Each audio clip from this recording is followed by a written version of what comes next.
Excellencies, colleagues, and friends, Mrs. Nane Annan and members of the Annan family, we are deeply honored and graced by your presence.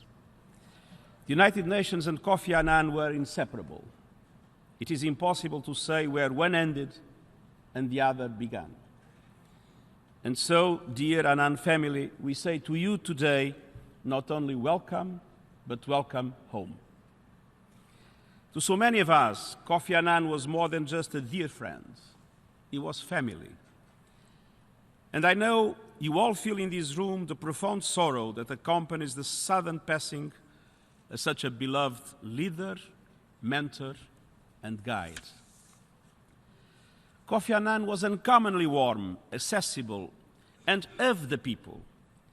But above all, he was principled and forceful in battling for the values of the UN Charter. In recent weeks, so many of his former colleagues have fondly recalled a workplace encounter or an unexpected phone call asking after their well-being or that of their family.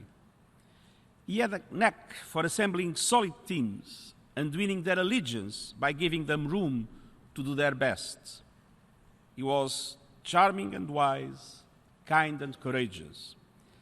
But he also knew how to deliver the barb in his masterly, subtle way.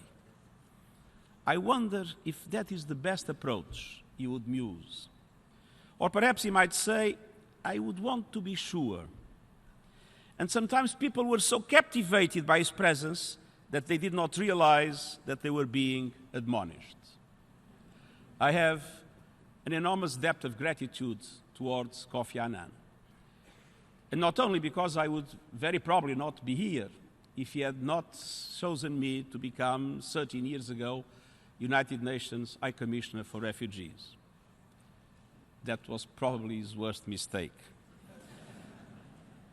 At the funeral service in Accra last week, Kofi Annan was described as a good and faithful servant, as was indeed good at everything he did across a life of true service.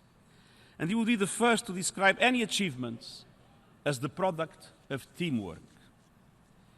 But let me mention just two of the so many examples where his individual brilliance shone through.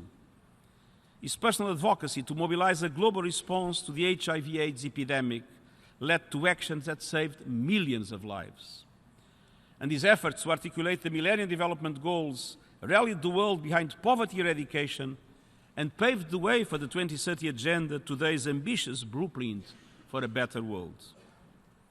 In a world of impunity and buck-passing, his willingness to own up to setbacks was also refreshing and a remarkable example. And his moral voice led the world towards groundbreaking understandings about defending our common humanity. Throughout his tenure, Kofi Annan urged us never to be bystanders in life. He summoned us all to act against bias, brutality, and bloodshed.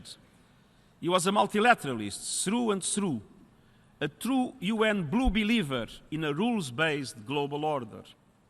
And I must say, his loss cuts even deeper because we have never needed that faith and inspiration more. Kofi Annan called the United Nations the last best hope of humanity.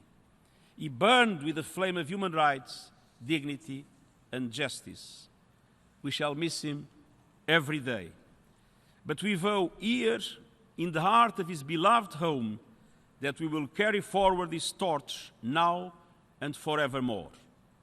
And in the exercise of my duties, he will always be my central inspiration and my deepest reference. Thank you very much.